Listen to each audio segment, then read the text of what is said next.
কিছুদিন খুব ভালো যায়, আবার কিছুদিন কোনো কিছুই ভালো লাগে না। কাউকে কিছু বলতেও ইচ্ছে করে না, শুধু চুপচাপ থাকতে ইচ্ছে করে। আসসালামু আলাইকুম, নিউ লাইফ ড্রিম থেকে সবাইকে স্বাগতম। যে যেখান থেকে দেখছেন আশা করছি সবাই ভালো আছেন। আলহামদুলিল্লাহ, আমিও ভালো আছি।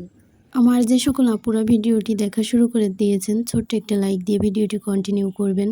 আর যে সকল নতুন নতুন আপু ভাইয়েরা আজকে আমার চ্যানেলটিকে ভিজিট করবেন, চাইলে চ্যানেলটিকে সাবস্ক্রাইব করে পাশেই থাকতে পারেন। দেখতে দেখতে কোনো একটি অংশ হয়তো ভালো লেগে যাবে। আমি একটা কিছু বুঝেছি যে জীবনে সফল হওয়ার জন্য বড় কিছু করার দরকার নেই। ছোট ছোট চেষ্টাই একদিন বড় সাফল্য এনে দেবে।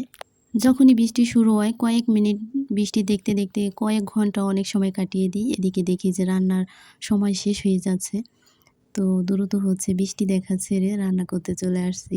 শাপলা নিয়ে আসছিল গতদিন বাজার থেকে, আর হচ্ছে কাঁচকলা দিয়ে শিং মাছ দিয়ে রান্না করব। তো ভাবছিলাম যে শাপলা কী করব, পরে ভাবলাম যে শাপলা দিয়ে ডাল দিয়ে রান্না করব। যাই হোক, রান্নায় চলে আসছি। রান্না করতে করতে আপনাদের সাথে গল্প করি। কাঁচকলা দিয়ে শিং মাছ দিয়ে রান্না করব, ওইটা তেমনভাবে বলবো না, শাপলারটাও না।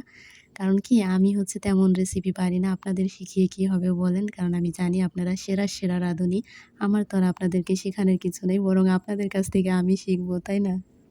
তবে আপনারা চাইলে আমি আপনাদেরকে একটা টিপস দিতে পারি। সেটা হচ্ছে যে যাদের সময় কাটে না তারা চাইলে আমার মতো এই ধরনের একটা ইনফ্রারেড কিংবা ইন্ডাকশন চুলা কিনে তারপরে এই ধরনের একটা কড়াই বসিয়ে শুধু বারে বারে ধরা নাড়াচাড়া যে বিষয়টা ওইটা করতে থাকবেন। তাহলে দেখবেন সময় যে কোন দিক দিয়ে যাবে আপনি নিজেও টের পাবেন না। শুধুমাত্র হচ্ছে আতঙ্কে থাকতে হবে, এই বুঝি কড়াই পড়ে গেল।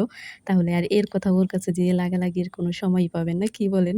যতক্ষণ ধরে এই কড়াইতে রান্না করেছি ততক্ষণ শুধুমাত্র আতঙ্কে ছিলাম যে ভিডিওই করব নাকি হচ্ছে রান্নাই করব, না বারবার কড়াই ধরবো কোনটা। তারপরও কোনো মতে শিং মাছটা কষিয়ে তারপর কলাগুলো দিয়েছি। এখন মাছটা উঠিয়ে তারপরে হচ্ছে ভাবছি যে পাতিলটা চেঞ্জ করে নিব, যেটা আমার জন্য সুবিধা হয় ওইটাই দিব। আমাদের প্রত্যেকের জীবনে এমন একটা সময় আসে যখন আমরা মনে হয় যে আমি কি পারবো?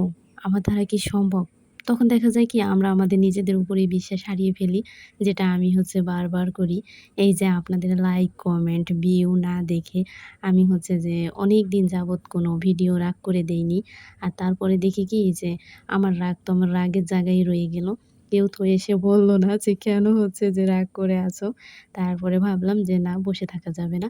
সবাই তো সবার গতিতে ঠিকই চলছে। আমি কেন শুধু রাগ করে বসে আছি? আর কাদের জন্য?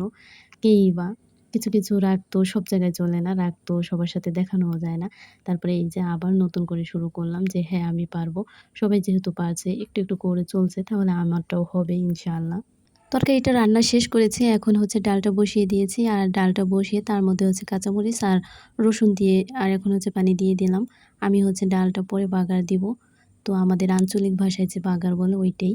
আর তারপরে ঢেকে দিয়েছিলাম। ডালটা একেবারে সেদ্ধ হয়েছে যখন, তখন হচ্ছে শাপলা দিয়েছি। আর এইভাবে ডালটা রান্না করলে আমার কাছে অনেক বেশি স্বাদ মনে হয়। যে একদম আছে না একটা ঘন ডাল, ওইটাও না, আবার একেবারে যে পাতলা সেইটাও না। এইটা হচ্ছে যে কি বলে, মিডিয়াম সাইজের যে একটা পাতলা পাতলা থাকে ওই ধরনের। আর এই ডালটা যখনই রান্না করি আমার হাসব্যান্ড অনেক বেশি পছন্দ করে, ওই কারণে আমি এইভাবেই রান্না করি।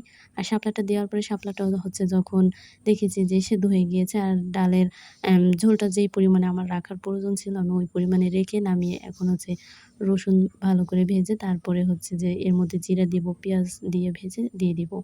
তো এই পর্যন্তই তো রান্না। আমি বিশ্বাস করি ধীরে ধীরে করা ছোট ছোট চেষ্টাগুলোই একদিন বড় পরিবর্তন নিয়ে আসে। তাই আজ যতটুকু পারবো ততটুকুই করব। একটা নতুন ভিডিও বানাবো, নতুন কিছু শিখবো।